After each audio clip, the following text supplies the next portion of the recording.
Hello दोस्तों, नमस्कार। आप देख रहे हैं प्रेमी टूर देखने वाले आप सभी दर्शकों को स्वागत है। आप लोगों को बता दूं कि हमारे गायक अभिनेता प्रमोद प्रेमी यादव जी का एक बहुत ही बवाल वीडियो कल यानी 31 मई को सुबह 7 बजे सारेगामा हम भोजपुरी चैनल पर रिलीज हो रहा है।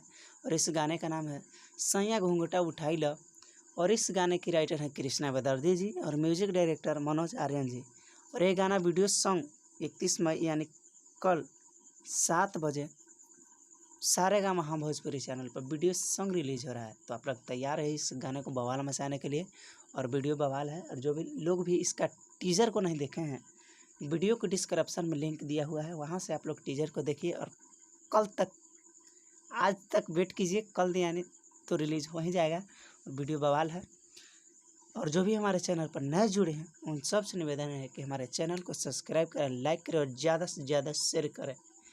मिलते हैं किसी खास एक नए न्यूज अपडेट के साथ। तब तक के लिए जय हिंद, जय भोजपुरी।